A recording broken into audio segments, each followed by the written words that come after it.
자, 오늘은 창세기 32장 말씀을 보고자 합니다. 먼저 앞에 몇 절을 우리가 함께 읽고 나누겠습니다.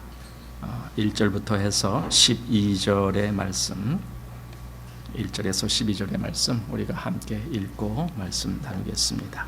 자, 같이 읽습니다. 야곱이 그 길을 진행하더니 하나님의 사자들이 그를 만난지라. 야곱이 그들을 볼 때에 이르기를 이는 하나님의 군대라 하고 이 땅 이름을 마하나임이라 하였더라. 야곱이 세일 땅 에돔 들에 있는 형 에서에게로 사자들을 자기보다 앞서 보내며 그들에게 부탁하여 가로되 너희는 이같이 내 주 에서에게 고하라. 주의 종 야곱이 말하기를 내가 라반에게 붙여서 지금까지 있었사오며 내게 소와 나귀와 양떼와 노비가 있사오므로 사람을 보내어 내 주께 고하고 내 주께 은혜 받기를 원하나이다 하더라 하라 하였더니 사자들이 야곱에게 돌아와 가로되 우리가 주인의 형 에서에게 이른즉 그가 400인을 거느리고 주인을 만나려고 오도이다.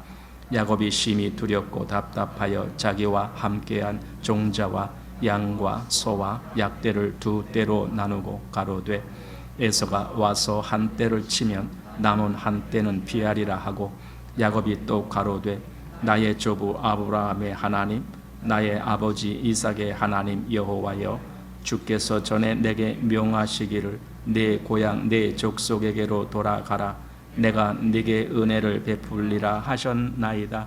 나의 주께서 주의 종에게 베푸신 모든 은총과 모든 진리를 조금이라도 감당할 수 없사오나 내가 내 지팡이만 가지고 이 요단을 건넜더니 지금은 두 때나 이루었나이다. 내가 주께 간구하오니 내 형의 손에서 에서의 손에서 나를 건져내시옵소서. 내가 그를 두려워하오면 그가 와서 나와 내 처자를 칠까 겁냄이니이다.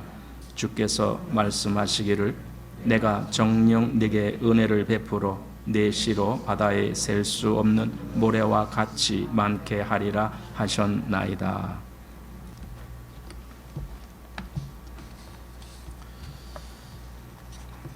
창세기 32장은 유명한 말씀이 나오죠. 우리가 잘 아는 야복나루의 씨름이 이제 거기 기록되어 있습니다. 야곱이 paddan 아람에서 가나안으로 돌아오는 그 길에 야복이란 강은 아주 작은 강입니다.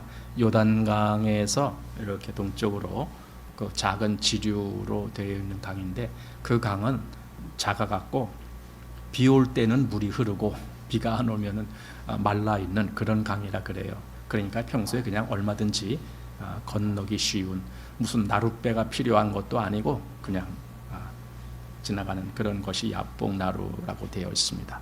그런데도 거기가 왜 나루인지는 모르겠습니다. 과연 배가 필요했는지는 모르겠지만 어쨌든 그렇게 되어 있습니다.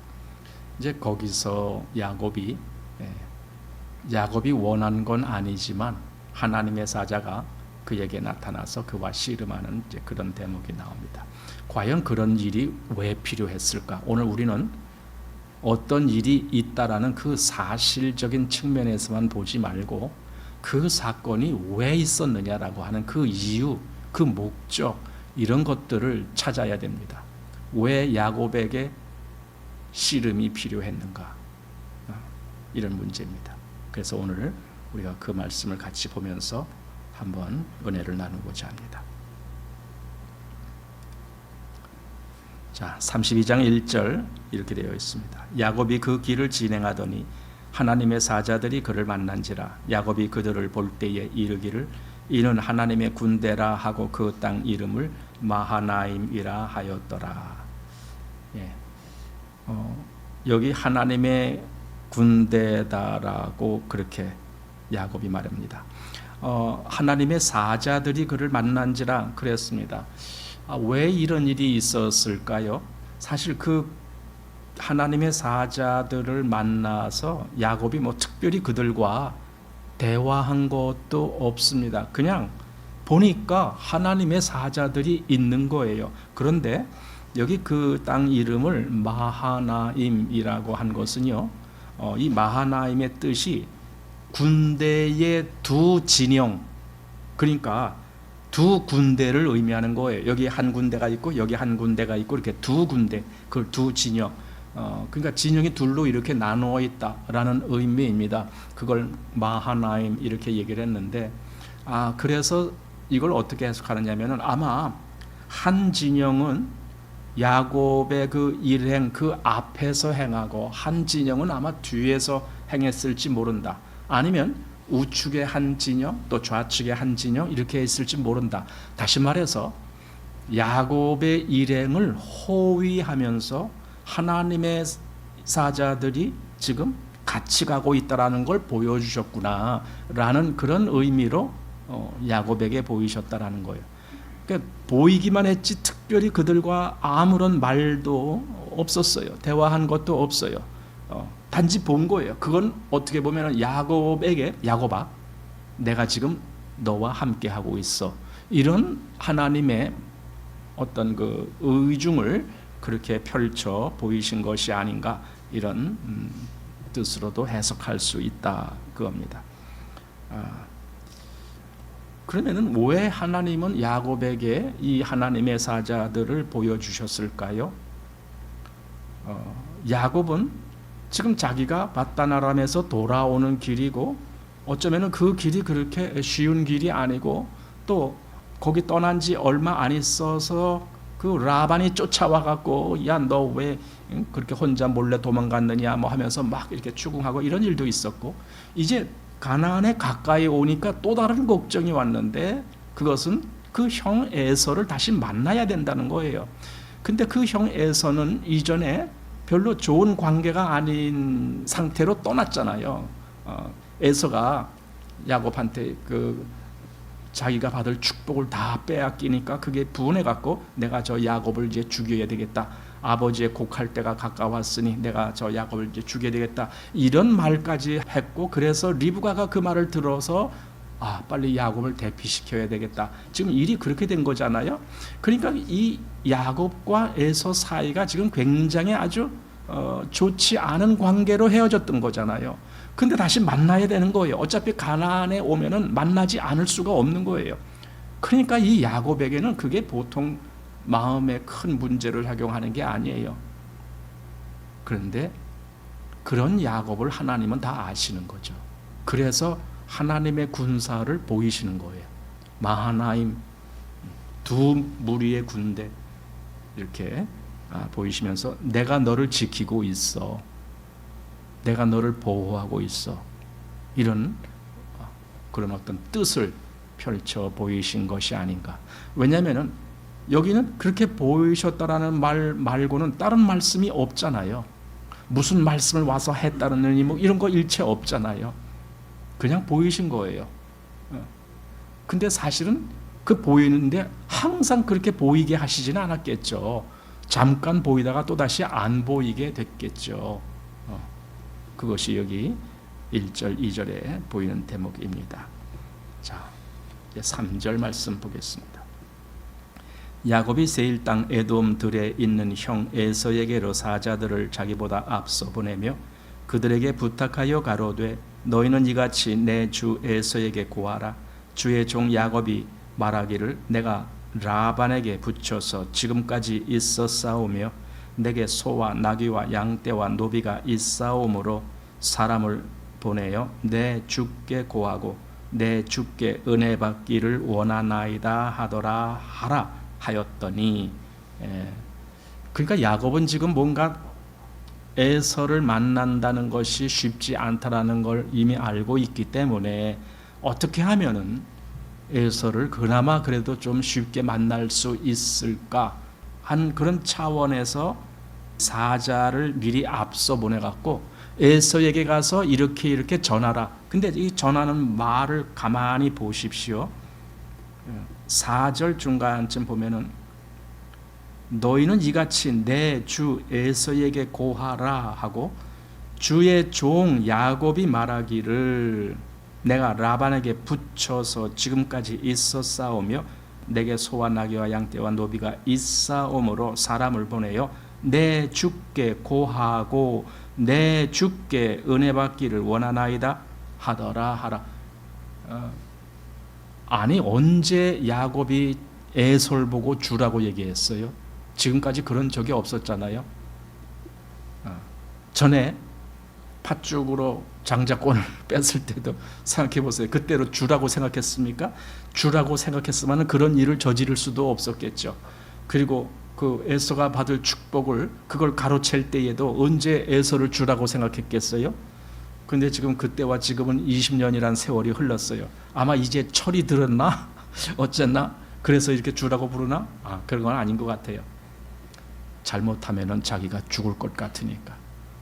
에서가 나중에 보면은 400인을 거느리고 지금 야곱을 맞으려고 온다는 거예요. 아니 그냥 환영하려면은 그냥 한 몇 명, 한 서너 명 데리고 와서 환영해도 되지요. 근데 400인을 데리고 온다는 것은 싸우러 온다는 거거든요. 400인의 군사를 얘기하는 거거든요. 그러니까 지금 야곱은 뭔가 에서에게 내가 형에게 말하자면은 종과 같은 입장에 있습니다.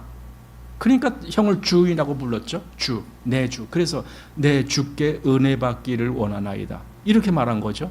그게 지금 야곱이 자기가 아주 고안을 해갖고 뭔가 짜낸 수단이 바로 그거예요.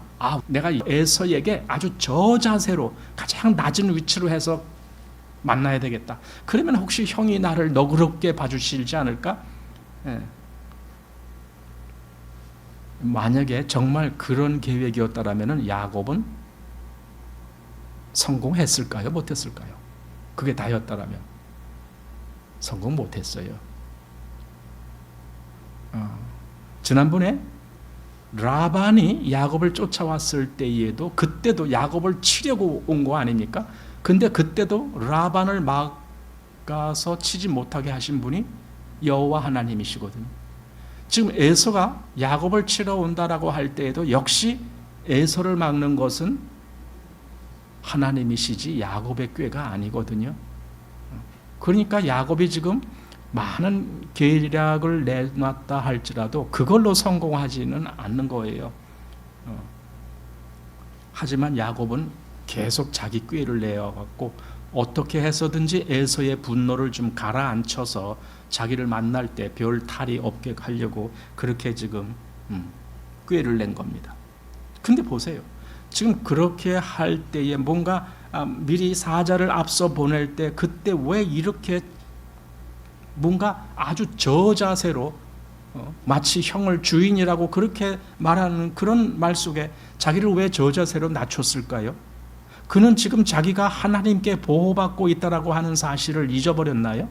조금 아까 마하나임이라고 이름까지 그 지역의 이름을 그렇게까지 지으면서 하나님의 군사들이 자기를 호위하고 있다라고 하는 그 사실을 보았는데도 불구하고 야곱은 전혀 지금 그것을 잊어버린 것 같은 그런 모습을 취하고 있다라는 거죠. 자, 사자를 파송했더니 사자들이 돌아왔습니다. 그러면서 6절에 사자들이 야곱에게 돌아와 가로되 우리가 주인의 형 에서에게 이른즉 그가 400인을 거느리고 주인을 만나려고 오더이다. 야곱이 심히 두렵고 답답하여 자기와 함께한 종자와 양과 소와 약대를 두 떼로 나누고 가로되 에서가 와서 한 떼를 치면 남은 한 떼는 피하리라 하고, 자, 또 야곱은 자기 계략으로 뭔가 좀 이렇게 한마디로 수단을 부리는 거예요. 에서가 와서 칠 때도 떼를 미리 두 떼를 이렇게 나눠 놓으면은 한 떼는 좀 잘 안 보이는 저만치 멀리 떨어져 놓으면은 에서가 와서 치더라도 한 떼만 치면은 나중에 나머지 한 떼를 가지고 내가 또 살면 되지 뭐 이런 계략을 야곱은 지금 하고 있는 겁니다. 근데 왜 이때에도 야곱은 자기 계략을 먼저 앞세우는지 모르겠어요. 그가 정말 하나님을 믿는 자라면 먼저 하나님께 이 일을 아뢰고 하나님이 저를 도와주옵소서, 저를 지켜주옵소서, 하나님이 저를 보호하여 주옵소서, 하나님 내가 어찌해야 되겠나이까. 이렇게 뭔가 그 문제를 하나님 앞에 드러내야 옳지 않습니까? 나중에 이스라엘이 가나안에 들어가서 살 때에 히스기야 왕이 아수르 왕 사네립이 쳐들어왔을 때 그 사네립이 쳐들어온 그 내용을 가지고 하나님 앞에 가서 그 이스라엘을 조롱하는 그 편지를 펴보이면서 하나님 저들이 이렇게 쳐들어왔습니다 하면서 막 하나님께 아뢰을 때 하나님이 그를 지켜주셨잖아요. 근데 여기 지금 야곱은 이제 그런 마음은 아직 되지 못한 것 같아요. 어쨌든 자기가 할 수 있는 모든 수단을 다 동원했습니다. 그랬는데도 마음이 편하질 않아요. 그러니까 이제 그때 비로소 하나님을 찾기 시작하는 거예요. 그러니까 자기가 할 걸 다 하고 그래도 뭔가가 부족한 것 같으니까 하나님을 찾는 거예요. 어쩌면은 자기가 이렇게 뭔가 계략을 했는데 이게 충분히 잘 될 것 같아. 그러면 하나님도 안 찾았겠죠. 그런데 자기가 생각해도 자기가 만든 이 계략이 그렇게 썩 효과 있을 것 같지가 않으니까 이제 비로소 하나님을 찾는 겁니다. 자, 9절부터 이렇게 되겠습니다. 야곱이 또 가로되 나의 조부 아브라함의 하나님 나의 아버지 이삭의 하나님 여호와여 주께서 전에 내게 명하시기를 내 고향 내 족속에게로 돌아가라 내가 내게 은혜를 베풀리라 하셨나이다. 나는 주께서 주의 종에게 베푸신 모든 은총과 모든 진리를 조금이라도 감당할 수 없사오나 내가 내 지팡이만 가지고 이 요단을 건넜더니 지금은 2때나 이루었나이다. 내가 주께 간구하오니 내 형의 손에서 에서의 손에서 나를 건져내시옵소서. 내가 그를 두려워하오면 그가 와서 나와 내 처자들을 칠까 겁냄이니이다. 주께서 말씀하시기를 내가 정녕 내게 은혜를 베풀어 내 시로 바다의 셀 수 없는 모래와 같이 많게 하리라 하셨나이다. 이거 보세요. 뭔가 앞에서 그렇게 뭔가 자기 계략을 그렇게 내세워서 먼저 모든 대책을 다 했는데 이제 그것이 만족할 수 없으니까 비로소 이제 하나님을 찾으면서 하나님께 구하는 그런 모습. 그러니까 야곱은 아직도 뭔가 모르게 자기 수단이 먼저입니다. 그것은 자기가 꽤 지혜롭고 자기가 꽤 모든 것을 할 수 있는 능력이 있다라고 생각을 하기 때문에 그래서 그것을 먼저 실행을 하고 그리고는 좀 부족할 때 하나님을 찾는 것 같은 그러한 입장에 있습니다. 이것은 아직 하나님을 그가 첫째로 보지 못하고 있다라는 그런 증거가 됩니다. 그렇게 하나님께 구했잖아요. 근데 또 이제 자기 계획을 여기 또 뭔가 합니다. 자기 수단으로 보강을 하는 거죠. 자, 13절 보십시오. 야곱이 거기서 격려하고 그 소유 중에서 형 에서를 위하여 예물을 택하니 이제 또 예물이 나오는 겁니다. 형에게 예물을 보내야 되겠다. 만약에 형에게 예물 보내는 것이 처음부터 좋겠다라고 생각했다라면은 처음부터 그렇게 했으면은 그건 뭐 별 문제 없었겠죠. 근데 이제 상황이 아주 급하게 되니까 그 급한 상황을 무마하기 위해서 형에게 예물을 보내야 되겠다. 이게 누구 생각입니까? 하나님 생각입니까? 야곱 생각입니까? 야곱이란 말이죠. 야곱의 꾀란 말이죠. 그러니까 야곱은 이랬을 때 이런 생각, 저랬을 때 저런 생각, 아주 생각이 많은 사람이에요. 그래서 야곱이다라는 이름이 그에게 합당하다. 그 전에 에서가 그랬잖아요. 아버지 이삭이 너에게 줄 축복을 이미 다 받아갔어.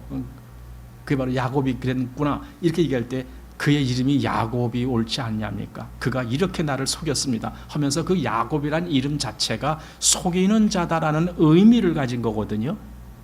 그러니까 그 이름대로 야곱은 지금 이렇게 되고 있다라는 겁니다. 그래서 야곱은 할 수 있는 대로 자기가 하는 모든 수단을 다 동원하고 싶은 거예요. 아, 형에게 예물도 보내야 되겠다 하면서 이제 그 뒤에 계속 뭐 양 몇 마리, 소 몇 마리, 뭐 약대 몇 마리 쫙 이렇게 해서 이제 보내는 겁니다. 보내면서 앞에 가면서 혹시 에서를 만나거든 이렇게 말해라. 이게 뭐냐? 이거 주의 종 야곱이 주에게 보내는 예물입니다. 그렇게 말을 해라. 그러면서 내 야곱도 저 뒤에 있나이다 이렇게 말하라고. 그걸 지금 몇 차례 그 떼들을 보내면서 과연 에서가 그것 때문에 야곱을 치지 않고 그를 맞아들였을까요? 그것 때문에? 그러니까 성경에는 그것을 정확하게 이것 때문이다 저것 때문이다 말씀은 안 하시고 있지만 우리는 알게 돼요. 단지 야곱이 어떤 꾀를 냈기 때문에 그 일이 그렇게 되지 않는다라는 걸. 전에 라반에게 있을 때에도 그 뭐 아롱진 것 또는 뭐 거뭇거뭇한 것, 알록진 것 뭐 이런 거 그런 새끼가 나기 위해서 야곱은 뭐 신풍나무니 살구나무니 뭐 이런 걸 해서 거기다 꽂아놨는데 과연 그것 때문에 양들이 그런 새끼를 낳나요? 나중에 꿈에 보인 것이 뭡니까? 야곱아 봐라 여기 양들을 탄 수양들이 다 아롱진 거고 뭐 거뭇거뭇한 거고 다 뭐 이런 거다. 그건 뭐예요? 내가 그렇게 한다. 지금 하나님이 그렇게 하신다라는 의미잖아요. 그러니까 야곱이 꾀를 냈기 때문이 아니라 하나님이 그런 새끼를 낳도록 그렇게 역사하셨다는 거거든요. 여기 지금 에서가 야곱을 나중에 가서 서로 그때 결과적으로는 그래요. 둘이 끌어안고 막 울면서 막 이렇게 하는데 그렇게 되게 만든 이가 누구냐 이거죠. 그 야곱이 보낸 예물 때문에 그렇게 됐을까요? 아니에요. 그건 아니라고 봐요. 그러니까 에서가 정말 야곱을 향해서 분한 마음을 갖고 있었다라면은 그 예물이 아무리 있다고 한들 그것 때문에 그 분한 마음이 없어집니까? 예. 하나님이 에서의 마음을 움직이게 하시는 거죠. 그게 있는 겁니다. 자, 그래서 여기 20절로 가보면은 또 너희는 말하기를 주의 종 야곱이 우리 뒤에 있다 하라 하니 이는 야곱의 생각에 내가 내 앞에 보내는 예물로 형의 감정을 푼 후에 대면하면 형이 혹시 나를 받으리라 함이 어떠라. 그러니까 아까 자기가 그렇게 수단으로 이런 대책을 세우는 것 그게 못 믿어서 하나님께도 하나님 지금 내 마음이 이렇습니다. 내 상황이 이렇습니다. 그러니까 자기가 할 수 있는 거 다 하고 하나님께 기도할 거 다 하고 근데도 마음이 뭔가 이게 차질 않아 하는 거예요. 그러니까 또다시 예물 보내고 뭐 어쩌고 지금 이렇게 하고 있는 거예요. 야곱이 여기서 하는 모습을 가만히 보세요. 여러분 그 모습이 뭐 같아요? 우리가 어떤 큰 일을 당했을 때 허둥대면서 부랴부랴 뭔가 대책을 세우는 우리 모습 같지 않습니까? 그 모습이 우리가 무슨 일이 있을 때 넉넉하게 우리가 하나님을 의지하면서 예 하나님이 하시는 대로 제가 가겠습니다. 이렇게 금방 말이 나옵니까? 내가 할 수 있는 모든 수단들을 다 동원한 다음에 그래도 그게 못 믿으니까 그 다음에 하나님께 가서 하나님 제발 좀 도와주세요 이러고 있지는 않습니까? 그러니까 여기 야곱의 모습을 가만히 보면은 남의 모습 같지가 않아요. 우리는 이렇게 제3자의 입장에서 보면은 아유 야곱의 믿음이 별로 형편없었네 이렇게 비판할지 모르지만 여러분 비판은 그래서 조심해야 돼요. 남의 비판하는 것 그렇게 제3자의 입장에서 보면은 항상 비판이 나옵니다만은 그러나 그게 중요한 것이 아니라 나라면 어땠을까? 자기를 거기다 대입을 시켜봐야 되죠. 나는 정말 야곱처럼 그러지 않을 수가 있는가? 나는 정말 믿음의 길을 온전히 갈 수가 있는가? 이렇게 자기 꾀를 먼저 동원하고 그러진 않은가? 이걸 생각해 봐야죠. 그러면은 야곱을 뭘 잘못했느니 하면서 비난할 수가 없죠. 자, 결국 야곱이 분명히 하나님의 사람이잖아요. 하나님이 야곱과 함께 하시겠다라고 말씀하셨잖아요. 이미 20년 전에 베델을 떠날 때에 그 베델을 지나가면서 하나님이 내가 너와 함께 하겠다라고 말씀하셨고 야곱도 하나님을 그렇게 바라보고 있었고 그래서 돌기둥 그 베개한 것을 갖다가 세워놓고 기름 붓고 하나님의 이름을 불렀잖아요. 그러니까 야곱은 하나님의 사람인 것이 분명합니다. 그리고 마단 아람에서 이 돌아오는 모든 과정 속에서 하나님이 자기를 그렇게 인도하셨다라는 그 이야기를 자기 처들에게도 하고 다 하잖아요. 그러니까 야곱은 하나님의 사람이에요. 그런데 왜 그렇게 자기 육신의 생각이 먼저 나왔을까? 하나님의 역사, 즉 하나님을 의뢰하는 그런 역사가 먼저 나오질 않고 왜 야곱은 자기 꾀를 내세우는 일을 먼저 했을까 했을 때 그게 그리스도인들의 모습인지도 모른다라는 거예요. 많은 그리스도인들이 뭔가 믿음이 있음에도 불구하고 육신의 생각을 쫓을 때가 많이 있다라는 거예요. 가끔 이런 이론적인 내용, 어떤 교리적인 내용 그런 것을 가지고 이래야 돼 저래야 돼 이렇게 딱딱 잘라서 그건 잘못된 거야 그건 아니야 뭐 잘못됐어 이렇게 이제 얘기를 하잖아요. 그런데 실상은 그런 이론적인 내용이 그대로 적용되지 않는 경우가 얼마나 많습니까? 그것은요 우리가 그만큼 우리 믿음이 온전치 못하다라는 것을 보여주는 거예요. 우리가 믿음이 있노라 하지만 우리 믿음이 그렇게 온전치 못하다라는 걸 보여주는 겁니다. 그래서 그리스도인 안에 바로 이 육의 속성이 그대로 있다. 비록 내가 하나님을 믿고 있지만 내 안에는 아직도 육의 속성이 그대로 자리하고 있다라는 걸 우리가 보게 되는 거죠. 사도 바울이 로마서 7장에서 그 말씀하셨죠. 자, 18절에 내 속 내 육신에 선한 것이 거하지 아니하는 줄을 아노니 원함은 내게 있으나 선을 행하는 것은 없노라.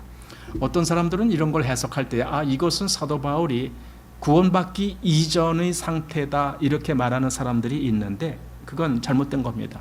왜냐하면은 구원받기 이전이라면은 굳이 사도가 그걸 말할 이유가 없어요. 구원받기 이전에는 내 속에 당연히 선한 것이 없는 건 그건 당연한 거지요. 그걸 가지고 왜 여기서 굳이 끄집어내겠습니까? 여기 원함은 내게 있으나 이게 뭐냐면은 내가 선을 행하려고 하는 그 원함은 내게 있다 그 말입니다. 그런데 실제적으로 행하는 것은 없노라 이렇게 말하는 것은 자기 속에 이중적인 마음이 있다라는 걸 고백하는 거거든요. 그래서 자기의 그 어떤 육의 성품은 계속 육의 길로 가지만 속 사람으로는 하나님을 섬기려고 하는 마음이 있다 이런 고백을 하거든요. 그러니까 사실 그리스도인에게는요 이 두 마음이 있는 거예요. 믿음을 쫓는 마음도 있지만 육을 쫓아가려고 하는 마음도 있는 거예요. 그래서 성경은 그런 모습을 말해주고 있어요. 믿음의 사람이라고 육의 마음이 없다 그런 말은 없어요. 믿음의 사람에게도 육의 마음이 있기 때문에 오히려 그걸 경계해야 된다라는 말씀을 해주고 있거든요. 로마서 6장 11절에 이와 같이 너희도 너희 자신을 죄에 대하여는 죽은 자요 그리스도 예수 안에서 하나님을 대하여는 산 자로 여길지어다. 그래야 된다. 그렇게 하라라는 거예요. 그러면서 그 이유를 12절에 그러므로 너희는 죄로 너희 죽을 몸에 왕노릇하지 못하게 하여 몸의 사욕을 순종치 말고 또한 너희 지체를 불의의 병기로 죄에게 드리지 말고 오직 너희 자신을 죽은 자 가운데서 다시 산 자 같이 하나님께 드리며 너희 지체를 의의 병기로 하나님께 드리라. 왜 그렇게 해야 됩니까? 여기 죄로 너희 몸에 왕노릇하지 못하게 하여 그렇게 하라라는 거잖아요. 그러니까 원리적으로는 죄가 더 이상 나를 지배하지 못해 그리고 딱 끊어버렸다라면 그것에 대해서 뭐 염려할 필요도 없고 하나도 걱정하지 않아도 되겠지요. 그런데 여기 성경은 그게 아니라 죄가 너에게 왕노릇하지 못하게 네가 그렇게 하라라는 거예요. 왜냐하면 그렇게 안 하면 죄가 너를 지배할 수가 있으니까. 그래서 몸의 사욕을 순종치 않도록 그렇게 하라라는 겁니다. 그리고 너의 지체를 불의의 병기로 죄에게 드리지 말라라는 겁니다. 이건 실제로 얼마든지 그렇게 할 가능성이 있기 때문에 그런 거죠. 내 육체를 얼마든지 불의의 병기로 죄에게 드릴 수 있는 그런 거죠. 그러니까 믿음의 사람이라고 해서요 그의 행동이 무조건 보장되는 게 아니에요. 믿음의 사람도요 자기가 제대로 그 믿음의 길을 갈 마음의 의지가 없다라면은 얼마든지 죄의 길을 걸을 수가 있어요. 그게 실상 그런 모습입니다. 그래서 골로새서 3장 5절에 그러므로 땅에 있는 지체를 죽이라 그래. 우리는 물론 땅에 있는 지체가 이미 죽었다라는 그런 믿음이 있습니다. 그 믿음이 있는데도 그 지체는 계속 내 안에서 역사하려고 하는 거예요. 그래서 우리 보고 의지적으로 그 땅에 있는 지체, 즉 땅의 속성을 쫓아가려고 하는 그런 마음, 그런 욕망, 그런 것을 죽이라, 이렇게 말씀을 하는 거죠. 그게 지금 야곱에게서, 야곱이 믿음의 사람임에도 불구하고 그가 자기가 생각해낸 그 계획, 계략, 그것을 우선시하는 그런 모습을 통해서 우리가 볼 수 있는 모습입니다. 자, 이제 본문 22절 말씀을 보겠습니다. 밤에 일어나 두 아내와 두 여종과 11 아들을 인도하여 야복 나루를 건널세 그들을 인도하여 시내를 건네며 그 소유도 건네고 야곱은 홀로 남았더니 어떤 사람이 날이 새도록 야곱과 씨름하다가, 이렇게 됩니다. 여기 어떤 사람이, 이거예요. 지금 24절에 어떤 사람이 야곱과 씨름을 했다라는 겁니다. 우리가 이렇게 성경의 말씀을 볼 때에 그 말씀을 좀 세밀하게 보아야 될 부분들이 있어요. 간혹 가다가. 왜냐하면 잘못 보면은 그게 안 보이기 때문에 그래요. 여기서 지금 그렇습니다. 어떤 사람이 날이 새도록 한, 그건 뭐 시간이니까 그건 가로로 묶어놓고, 어떤 사람이 야곱과 씨름한다가, 이렇게 되는 거예요. 다시 말하면 야곱이 어떤 사람과 씨름한 것이 아니고 어떤 사람이 야곱과 씨름했다, 이겁니다. 그러니까 씨름을 걸어온 거예요. 어떤 사람이. 그러니까 야곱이 그 사람에게 씨름을 신청한 것이 아니고 그 어떤 사람이 야곱에게 와서 씨름을 했다라는 거예요. 일부러. 근데 그 어떤 사람은 누구겠습니까? 하나님이 보낸 사람이죠. 아마 하나님의 사자일 거라고 생각되집니다. 아마 천사인지도 모르죠. 어쨌든 그가 야곱을 만나서 씨름을 했다라는 겁니다. 지금 이 본문 1절에서도 그랬잖아요. 아까 하나님의 사자들이 그를 만난지라. 그러니까 야곱이 찾아가서 그들을 만난 것이 아니라 하나님의 사자들이 야곱을 만나준 거예요. 그래서 마하나임이라는 이름까지 야곱이 한 거거든요. 지금 여기서도 어떤 사람이 야곱과 씨름을 했다는 거예요. 그런데 우리는 여기서 그것만, 씨름만 중요하게 보지 말고 도대체 이때가 어떤 때이냐. 앞에 22절, 23절 말씀을 보면은 다른 모든 것들은 다 이미 나루를 건너게 하고 오직 야곱 혼자 남았을 때, 하나님은 가끔 그럴 때를 중요하게 여기시는 것 같아요. 내가 혼자 있을 때. 20년 전에 야곱이 고향을 떠나서 밧단 아람으로 갈 때에도 그때도 혼자였어요. 근데 그때 하나님이 그를 만나 주셨어요. 베델에서. 지금 다시 또 혼자가 됐을 때, 그때 말하자면 하나님이 그를 만나 주신 거예요. 그게 여기서 씨름이에요. 어떤 사람이 야곱과 씨름하는 그 모습. 왜 씨름을 했을까요? 즉 이건 하나님이 씨름을 걸어온 거예요. 왜 그랬을까요? 씨름하는 그 목적은 야곱에게 있는 것이 아니라 하나님 편에서 있었던 거예요. 하나님께서 그 씨름의 목적에 어떤 결과를 도출해내기 위해서 씨름을 걸어온 거예요. 무슨 목적이었을까? 나중에 보게 되겠지만은 하나님은 그에게 이스라엘이란 새 이름을 주십니다. 어쩌면 그게 목적이었는지도 모르죠. 이스라엘이란 새 이름을 받기에 합당한 그런 위치까지 가도록 그걸 하기 위해서 씨름을 걸어온 건지도 모르죠. 과연 그 이스라엘이라는 이름이 어떻게 주어지는지 우리가 하나하나 좀 보겠습니다. 자, 25절입니다. 그 사람이 자기가 야곱을 이기지 못함을 보고 야곱의 환도뼈를 치매 야곱의 환도뼈가 그 사람과 씨름할 때에 위골되었더라. 여기 환도뼈라고 하는 것은요, 개역 개정역에 보면은 허벅지 관절 이렇게 돼 있어요. 그러니까 이 다리의 이 허벅지 쪽에 이 큰 뼈, 어쩌면 제일 큰 뼈라고도 할 수 있는데 그것하고 이렇게 이 위에 골절 전체를 이제 그것을 환도뼈라고 하는데, 환도라는 말은요, 그 검 중에 보통 검은 이렇게 길게 쭉 뻗어 있는데 어떤 검은 이렇게 휜 거 있죠. 그게 환도예요. 뼈가 그렇게 휘어 있다 이거죠. 우리 관절 여기 말하자면 그 뭐예요, 여기 무슨 뼈, 골반 뭐 그러잖아요. 그런 거 보면은 거기가 이렇게 휘었잖아요. 뭐 그런 의도에서 환도라고 했는지 모르겠는데 어쨌든 그 환도뼈입니다. 한마디로 몸에서 가장 힘을 많이 받고 몸을 지탱하는 그 뼈, 그게 환도뼈예요. 나의 그 어떤 힘의 중심. 근데 그게 위골되었다라는 것은요, 내 힘은 이제 끝장났다 그 뜻이에요. 환도뼈가 위골되어 갖고 또 어떤 역본에는 그 환도뼈라 그러지 않고 거기에 그 힘줄 2개를 그걸 쳤다 이렇게 또 얘기하는 대목도 나오는데, 어쨌든 그렇게 하든 이렇게 하든 그건 더 이상 힘을 못 쓰게 되는 거죠.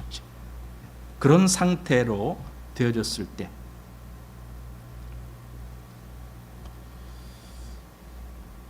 그건 곧 이제 나는 죽었다 그렇게 여기는 거나 마찬가지죠.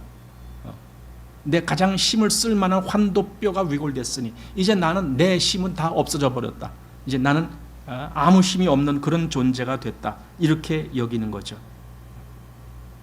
아브라함이 이삭을 낳을 때에도요, 가만히 보면은요, 아브라함에게 이제 나는 죽었다 그거죠. 그러니까 죽은 자와 방불한 그런 자를 통해서 하나님은 이삭을 낳게 하신 거 아닙니까? 그러니까 나는 죽었다. 그때 하나님의 역사가 일어난 것처럼 지금 야곱도 이제 나는 죽었구나 할 때 하나님의 역사가 이제 야곱에게 나타나는 것을 보게 됩니다. 욥이라는 사람도 보면은요, 그 욥의 세 친구들이 와서 욥에게 이제 대화하는 그런 때가 31장까지 쭉 나오잖아요. 그런데 그때만 해도 욥은 굉장히 당당했어요. 당당한 것 넘어서서 오히려 그 3명의 친구들을 압도했어요. 그들이 사실은 서로 말을 하면서 일종의 그 어떤 그 대치 상황이 일어났거든요. 서로 간에 너가 그걸 잘못한 거야, 너가 그거 틀린 거야, 너가 그거 뭐 지금 이렇게 하면 안 되는 거야, 이렇게 막 할 때 욥은 내가 왜 뭐가 잘못됐어? 오히려 잘못을 따진다면 니들이 저 잘못한 거야. 나도 그 정도는 다 알고 있어. 하면서 막 이렇게 대치를 한 거예요. 그러니까 그렇게 대치를 하는 상태라는 것은요, 의기양양하다 그 뜻이에요. 의기양양하다. 한마디로 굴복이 안 되는 거죠. 그런 상태에 있다가 나중에 그가 결국은 하나님 앞에서 은혜를 입게 되는 그 위치로 가는데, 그 위치는 뭔가 욥이 완전히 꺾어졌을 때, 그래서 저 밑바닥으로 엎드려졌을 때, 그때 욥이 비로소 하나님의 은혜 받는 자의 위치에 합당한 그 위치로 가는 겁니다. 욥기 42장 5절에 이렇게 되어 있습니다. 내가 주께 대하여 귀로 듣기만 하였사더니 이제는 눈으로 주를 배웁나이다. 그러므로 내가 스스로 한하고 티끌과 제 가운데에서 회개하나이다. 예.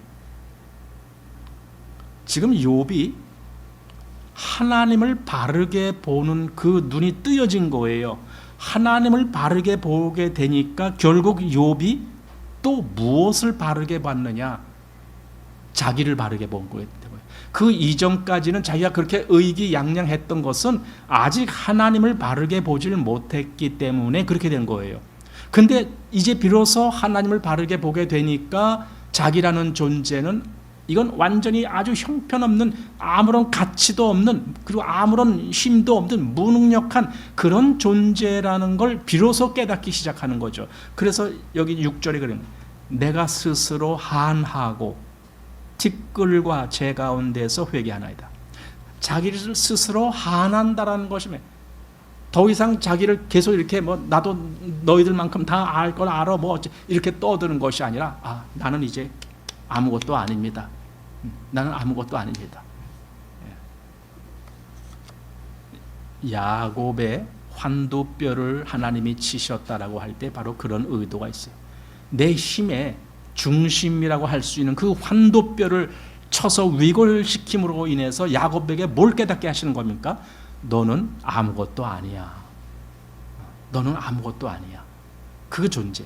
네가 그렇게 모든 일을 네 뜻대로 이루기 위해서 꾀를 내고 계획을 하고 모든 수단을 다 동원하고, 그러나 야곱아, 너는 아무것도 아니야. 그걸 보여주시기 위해서.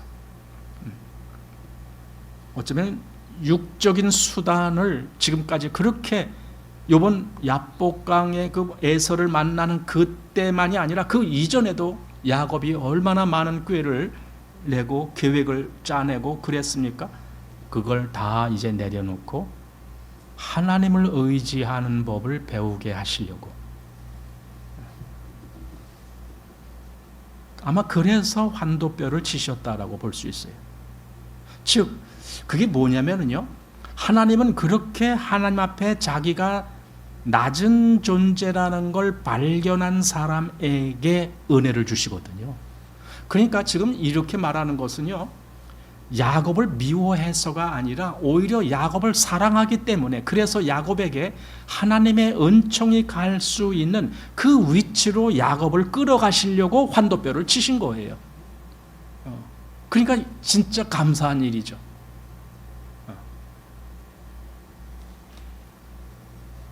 26절에 이렇게 되어 있습니다.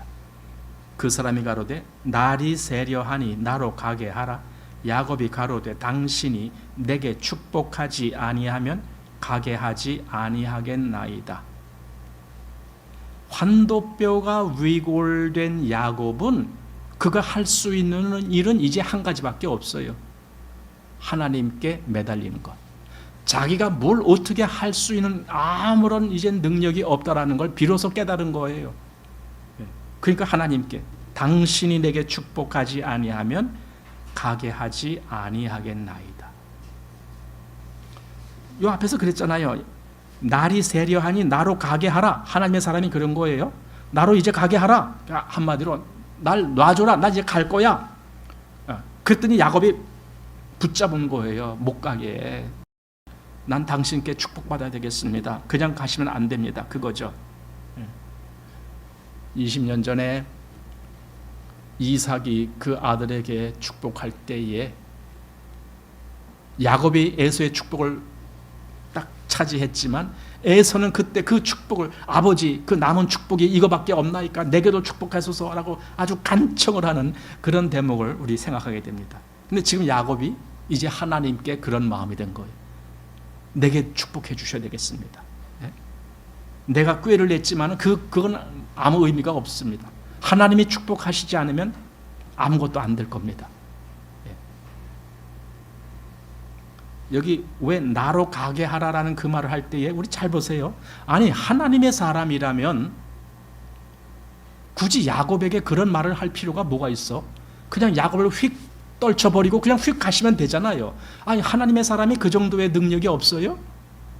하나님으로부터 보냄을 받고 온 사람인데 그 인간이 아니거든요. 여기서 이 하나님의 사람이라는 것은 천사 계급, 아마 그 위치. 어떤 사람은 주님이 미리 이 땅에 초림으로 오시기 이전에 주님이 그렇게 오신 것이다, 이렇게 말씀하기도 하고 합니다만, 어쨌든 그는 우리와 같은 평범한 사람이 아닌데 그 야곱 하나 떼어놓는 거야 뭐 그게 뭐 일도 아니죠. 그런데도 굳이 한마디로 떠나시지 않은 거예요. 일부러 야곱에게 있는 거예요. 여기서 나로 가게 하라 했지만 실상은 야곱과 함께 있기를 원하셨던 거죠.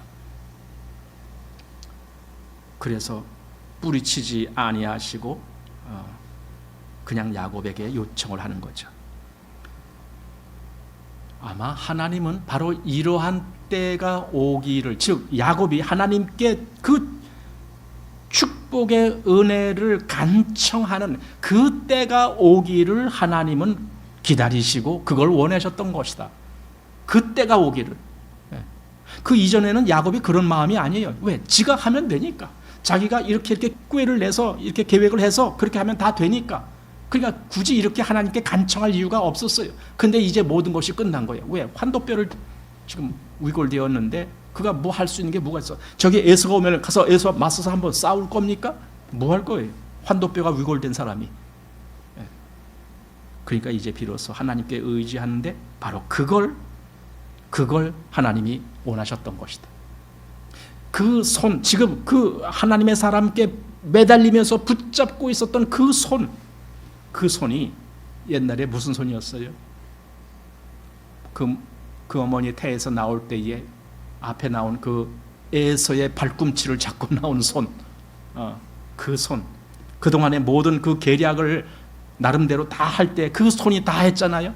그 손, 양들이 새끼 뵐 때에 그 신풍나무 살고 나면 그걸 깎아서 이렇게 껍질 벗겨서 꽂아놓은 것도 그 손, 자기가 할 수 있는 모든 것을 다 동원해서 할게 했던 그 손. 근데 지금은 그 손으로 뭐 하는 거예요? 하나님을 붙잡고 있는 거예요. 야곱이 그렇게 바뀐 거죠. 앞에 5절에서 야곱은 에서에게 보내는 그 앞에 사자들에게 뭐라 그러냐, 주의 종이 주께 은혜 받기를 원하나이다, 이렇게 말했어요. 아니, 에서에게 은혜 받기를 원하나이다, 그렇게 말했던 야곱이에요. 근데 지금은 하나님 앞에서 지금 매달리는 거, 나 하나님께 은혜 받기를 원합니다. 이 변화. 자, 보면 27절. 그 사람이 그에게 이르되 네 이름이 무엇이냐? 그가 가로되 야곱이니이다. 히브리인들에게 이름은요, 그냥 단순히 이렇게 호칭하는 이름으로 끝나질 않고 그 이름이 갖고 있는 뜻, 그것에 의해서 어떤 속성 또 어떤 인격을 나타내는 그것이 이름입니다. 그런데 지금 여기서 왜 하필 내 이름이 무엇이냐고 물어봤습니까? 몰랐을까요? 야곱인 줄 몰랐을까요? 이미 알고 있었는데도 불구하고 내 이름이 무엇이냐라고 물으시고, 그리고 야곱으로 하여금 그 말을 하게끔, 여기 뭐라고요? 가로되 야곱이니이다, 이 말을 하게끔. 그리고 야곱이란 뜻이 뭐라고요? 거기에 인격이 뭐라고요? 속이는 자. 그러니까 야곱은 자기 이름을 말하면서도 나는 이 정도 인격밖에 안 돼요. 야곱, 속이는 자예요. 남을 꼬이는 자예요.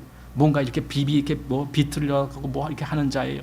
나는 그런 자예요. 꾀쟁이에요. 아마 그런 의미로 그 이야기를 했다라고 보게 됩니다. 한마디로 자기가 자기를 인정하는 거예요. 이제 나는 야곱입니다. 나는 야곱입니다. 이렇게 인정하는 거예요. 나는 이렇게 늘 남을 속이는 자입니다. 나는 이렇게 늘 꾀를 부리는 자입니다. 이렇게 자기를 인정하는 거. 그 인정을 하도록 내 이름이 무엇이냐? 나는 야곱입니다. 그러니까 28절에 보십시오. 그 사람이 가로되 내 이름이 다시는 야곱이라 부를 것이 아니요 이스라엘이라 부를 것이니 이는 내가 하나님과 사람으로 더불어 겨루어 이기었습니다. 야곱이 아니고 이제는 이스라엘이라 부를 것이다. 이름을 바꿔주는 거예요. 그건 야곱의 인격 자체가 바꿔진다는 거예요. 신분 자체가 바뀌어진다는 그런 의미를 보여주는 거예요. 여기 이제 그 이스라엘이라는 이름에 대해서도 우리가 좀 생각해 봐야 되는데, 그 뒤에 이스라엘이라 부를 것이요 하고 이는 내가 하나님과 사람으로 더불어 겨루어 이겼습니다 할 때에 우리가 보통 해석하기는 야곱이 하나님을 이겼다 이렇게 해석을 하거든요. 지금 말이 보면 그렇게 보여요. 그런데 사실은 그런 말이 아니거든요. 이스라엘이라는 그 말 자체가 하나님을 이겼다가 아니에요. 반대로 하나님이 이기셨다예요. 그러니까 이스라엘 하면은 그 엘은 하나님을 얘기하는 건데 그 하나님이 주격으로 쓰이는 거예요. 목적격으로 쓰이는 것이 아니에요. 이걸 좀 알아야 됩니다. 예를 들어 사무엘 할 때도 그 엘도 하나님이시거든요. 그러면은 사무라는 그 단어는 듣는다 그 말이에요. 그러면은 엘을 목적격으로 쓴다라면은 하나님께서 들으시게 한다 그런 뜻이 돼요. 하나님이 들으시게 하라, 하나님을 듣게 하시라, 뭐 이런. 근데 엘이 주격으로 쓰이는 거거든요. 거기서는. 그래서 그게 뭐냐면요, 하나님을 들으시게 하라가 아니라 하나님이 들으신다 그거예요. 그게 사무엘이에요. 하나님이 들으셨다. 또 다니엘 하면은 엘 역시 하나님이시고 앞에 다니는 심판 또는 판단 그런 뜻이에요. 그거는요 하나님을 판단한다가 아니고 하나님이 판단하신다 그 뜻이에요. 이게 다니엘이에요. 그러면 보세요. 이스라엘 할 때 앞에 이스라 하면은 보통 우리가 말한다, 이긴다 그런 의미인데 하나님을 이겼다가 아니라 하나님이 이기셨다 그 뜻이에요. 주격으로 써야 된다는 거예요. 왜냐하면 이름에 그렇게 나왔기 때문에 다른 이름들이. 그래서 여기 이스라엘이라고 이름을 준 것은 네가 하나님을 이겼다가 아니고 하나님이 너를 이기셨어. 그 말이에요. 그 말은 다시 말해서 너는 이제 하나님께 굴복된 사람이야. 너는 하나님의 사람이야. 그게 이스라엘이에요. 자, 26절에서 야곱이 이랬습니다. 당신이 내게 축복하지 아니하면 가게 하지 아니하겠나이다. 그리고 27절에서 그럼 내 이름이 무엇이냐? 그리고 28절에서 내 이름을 다시는 야곱이라 부를 것이 아니요 이스라엘이라 부를 것이니. 그렇다면 이스라엘이란 새 이름이 축복이란 말이에요. 왜냐하면 앞에서 내게 축복하지 아니하면 가게 하지 않겠습니다. 이렇게 매달렸거든요. 내게 축복하지 아니하면 가게 하지 않겠습니다. 그러니까 그 사람이 뭐라고요? 그럼 내 이름이 뭐냐? 이렇게 말한 거예요.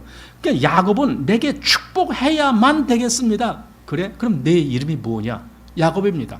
그럼 더 이상 야곱이 아니고 이제는 이스라엘이다. 그러니까 이스라엘이라는 이름을 준 것이 야곱에게 축복을 주신 거예요. 야곱이 그걸 요구를 했기 때문에. 이스라엘이라는 이름이 야곱에게는 얼마나 큰 축복의 이름인가. 29절 보십시오. 야곱이 청하여 가로되 당신의 이름을 고하소서. 그 사람이 가로되 어찌 내 이름을 묻느냐 하고 거기서 야곱에게 축복한지라. 그죠? 여기서 무슨 큰 뭘 줬다가 아니에요. 무슨 금덩어리를 하나 줬다 그런 축복이 아니에요. 그냥 준 거는 이름밖에 없어요. 네 이름을 이스라엘이라 하리라. 야곱이 그가 지금 뭔가 평범한 사람이 아니라는 걸 알기 때문에 뭔가 더 알고 싶어서 당신의 이름을 고하소서 이렇게 말을 했지만 대답은 어찌 내 이름을 묻느냐. 그러니까 내 이름이 그렇게 너에게 그렇게 쉽게 들려지는 그런 이름은 아니다. 한마디로 네가 내 이름을 그렇게 감당할 수 있겠느냐. 그런 의미도 있죠. 그러니까 한계성을 가진 인간으로서는 내 이름을 도저히 이해할 수 없다. 그런 의미도 되겠죠. 그러니까 이게 사실 하나님의 이름이죠. 이게 그 사람이 하나님의 대리권자로 온 것이기 때문에 그 하나님의 이름은 얼마나 인간이 감당할 수 없는 신비한 이름입니까? 그래서 이렇게 말한 거겠죠. 자, 30절 보면은 그러므로 야곱이 그곳 이름을 브니엘이라 하였으니 그가 이르기를 내가 하나님과 대면하여 보았으나 내 생명이 보존되었다 하매더라. 지금 24절부터 나온 이 어떤 사람을 야곱은 하나님이라고 인식을 하는 거예요. 나는 하나님을 만났어. 나는 하나님과 얼굴을 대면했어. 이렇게 야곱이 그렇게 지금 생각하는 거예요. 그래서 그곳 지목을 브니엘, 즉 하나님의 얼굴이란 그런 의미로 브니엘, 그렇게 지금 말을 한 겁니다. 즉 브니엘, 하나님의 얼굴. 그 말이면 나는 하나님의 얼굴과 대면했어. 나는 하나님과 그렇게 가까이서 하나님과 친교하고 하나님과 대화를 하고 그렇게 했어. 그게 브니엘이에요. 야곱이 지금 그렇게 자기가 체험한 하나님을 만난 그 체험을 브니엘이라는 지명에다가 그렇게 했습니다. 31절입니다. 그가 브니엘을 지날 때에 해가 돋고 그 환도뼈로 인하여 절었더라. 당연히죠. 이제 그 환도뼈가 위골됐으니까 또는 뭐 힘줄이 끊어졌는지 어쩐지 하여튼 그랬으니까 저은 건 당연한 거죠. 그런데 뭐예요? 해가 돋았다. 이게 무슨 의미입니까? 물론 밤새워 씨름했다라는 그런 의미도 있지만 해가 의미하는 것이 무엇인가 그예요. 뭔가 큰 소망, 뭔가 밝은 어떤 미래, 그런 것들을 상징하는 해가 그 야곱의 머리 위로 떠올랐다라고 하는 것, 그거 이제 하나님의 그 은혜의 소망을 바라볼 수 있는 위치에 됐다. 비록 육신은 환도뼈로 인해서 절고 있지만 그의 영은 이제 하나님의 소망을 바라보고 있는 것이다. 그래서 그 다음에 에서를 두려워한다느니 뭐니 이런 말이 일체 안 나와요. 이제 32절입니다. 그 사람이 야곱의 환도뼈 큰 힘줄을 친 고로, 이제 여기 힘줄이 나왔잖아요. 아까는 뭔가 그냥 환도뼈 이렇게 나왔지만 여기 환도뼈 큰 힘줄, 그걸 친 고로 이스라엘 사람들이 지금까지 환도뼈 큰 힘줄을 먹지 아니하더라. 왜 이스라엘이 환도뼈, 이건 짐승을 잡았을 때의 그 짐승의 환도뼈의 그 힘줄을 먹지 않았다라는 그런 말이거든요. 그럼 왜 그랬느냐? 이스라엘에게는 예를 들어 피도 먹지 말아라 라는 말씀이 있잖아요. 왜 그래요?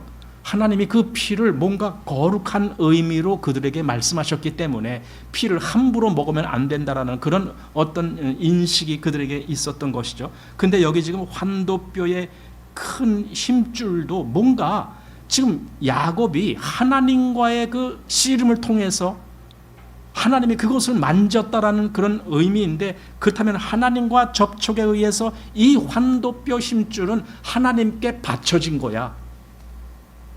하나님이 만지셨으니까 하나님께 바쳐진 거야. 그런 의미에서 이건 거룩한 거야. 마치 그 피가 거룩한 것처럼 이 환도뼈 힘줄도 거룩한 거야. 그런 의미로 이스라엘은 그 이후에 후손들이 먹지 않았다라고 지금 성경은 기록하고 있습니다. 자, 우리 한번 이 32장 전체를 한번 간단히 요약을 해보면요, 32장은 단순히 야곱이 하나님의 사람과 씨름했다라는 그 사건을 말하려고 하는 게 아니에요. 중요한 것은요, 야곱이라고 하는 사람의 그 전체의 삶, 또 그 인생, 그 전 과정 속에 하나님이 야곱과 함께 하셨다라는 사실이에요. 그게 중요해요. 그래서 하나님은 야곱을 하나님의 계획, 하나님의 목적에 맞게 그를 이끌어 가신 거예요. 근데 야곱은 사실 그걸 잘 몰랐죠. 나중에 조금 더 알고 조금 더 알고 이렇게 나가지만 처음부터 그렇게 알진 못했다고요. 그렇지만 하나님은 야곱을 하나님의 목적을 위해서 하나님의 길로 그렇게 끌고 가시는 거예요. 이게 인생이에요. 하나님의 사람의 인생. 우리도 지금 당장 어떤 일이 나에게 있을 것이며 그 일이 하나님에게 어떤 관계가 있는지 잘 몰라요. 근데 분명한 것은 하나님의 사람은 하나님이 그 사람을 이끌고 가고 계셔요. 이끌고 간다라고 해서 꼭 좋은 일, 뭐 쉬운 일, 기쁜 일 그런 것만 생기는 것이 아니에요. 때로는 고통스러운 일, 힘든 일, 내가 감당하기 벅찬 일, 이런 것도 얼마든지 올 수 있어요. 근데 문제는 그게 중요한 것이 아니라 하나님이 나를 이끌어 가신다는 거예요. 그런 일들을 통해서 하나님이 나를 만들어 가신다는 거예요. 하나님 앞에 합당한 사람으로, 또 하나님께 쓰임 받을 수 있는 사람으로 그렇게 만들어 가신다는 거예요. 그러니 이스라엘, 즉 야곱이 바단 아람에서 20년 동안 있었던 시간은 결코 무의미한 시간이 아니었어요. 그 시간 내내 하나님이 야곱과 함께 하셨으니까. 처음 베델에서 하나님은 내가 너와 늘 함께 하겠다라고 약속하셨듯이 그 야곱이 20년 동안 외삼촌 집에 있을 때에 그냥 하나님은 야곱과 함께 있었죠. 그래서 야곱으로 말미암아 그 라반의 그 어떤 뭐 가축들이 더 풍부해졌고, 그걸로 라반도 그걸 인정하잖아요. 야곱아, 너로 인해서 하나님이 내게도 복을 주셨다. 이런 걸 인정하거든요. 그러니까 야곱은 그 기간 동안 하나님과 같이 계셨다. 그리고 하나님은 당신의 사람을 끝까지, 여러분 끝까지란 말 잘 보세요. 끝까지 책임지시고 끝까지 인도하시는, 그게 하나님의 역사예요. 하나님의 사람을 대하시는 하나님의 역사. 그래서 여기 요한복음 13장 1절에 이렇게 말합니다. 6월절 전에 예수께서 자기가 세상을 떠나 하나님께로 돌아가실 때가 이른 줄 아시고 세상에 있는 자기 사람들을 사랑하시되 끝까지 사랑하시니라. 예. 야곱이 이스라엘이 되기까지, 그러니까 이스라엘이 되게 하시는 그 일, 그것은요 인간의 힘의 근원인 그 환도뼈가 위골되지 않으면 안 되는 거예요. 왜냐하면 그러면 하나님께 굴복하지 않아요. 인간은 자기가 힘이 있을 때는 하나님께 굴복이 안 돼요. 자기가 의지하는 것이 있을 때는 하나님을 의지하지 않아요. 그러니까 하나님은 그걸 굴복시키는 거예요. 그게 환도뼈를 위골시키는 거예요. 하나님만 의지하는 법을 배우게 하시려고. 고린도 후서 1장 9절에 있는 말씀. 우리 마음에 사형 선고를 받은 줄 알았으니 이는 우리로 자기를 의뢰하지 말고 오직 죽은 자를 다시 살리시는 하나님만 의뢰하게 하심이라. 이 역사가 지금 그리스도인에게도 그대로 이루어지고 있는 거죠. 여기 지금 야곱에게만 그렇게 있는 것이 아니라, 우리가 이제 찬송가를 부르는데 찬송가 속에 그런 찬송가가 있어요. 뭐냐면 내게 있는 모든 것을 아낌없이 드리네, 이런 찬송가가 있거든요. 우리 찬송가 70 몇 장인데, 근데 이 찬송가를요 주로 헌금 찬송가로 사람들이 불러요.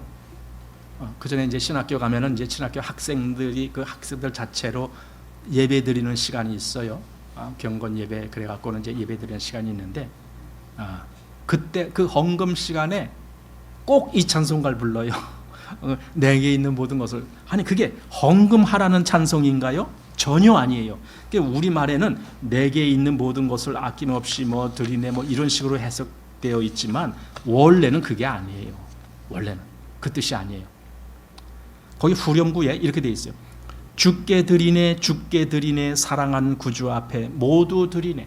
근데요 이 가사가 원래 영어는 뭐라고 되는 줄 아세요? 여기 영어 이렇게 I surrender all, I surrender all. 이게 뭡니까? 나는 완전히 항복합니다. 그거예요. 그러니까 주께 드리네가 아니고 나는 주님께 완전히 항복합니다. 나는 항복합니다. 그래서 all to thee, my blessed Savior, I surrender all. 내 은혜로우신 구주 앞에 나는 모든 것을 항복하고 엎드립니다. 그 뜻이에요. 이게 그 찬송가인데 마치 무슨 헌금하는 찬송같이 그렇게 지금 나오는데, 나는 항복합니다. 나는 항복합니다. 모든 것을 나의 은혜로운 구주께 나는 항복합니다. 이렇게 항복한다. 여러분, 나는 하나님께 항복합니다. 그게 야뽕나루 씨름이에요. 야곱이 겪었던 그것. 그래서 나는 하나님께 항복합니다. 더 이상 나는 내가 할 수 있는 것이 아무것도 없습니다. 하나님이 나를 축복하셔야 됩니다. 그게 내가 하나님께 항복합니다. 그 뜻입니다. 자, 오늘 창세기 32장 이렇게 마치겠습니다.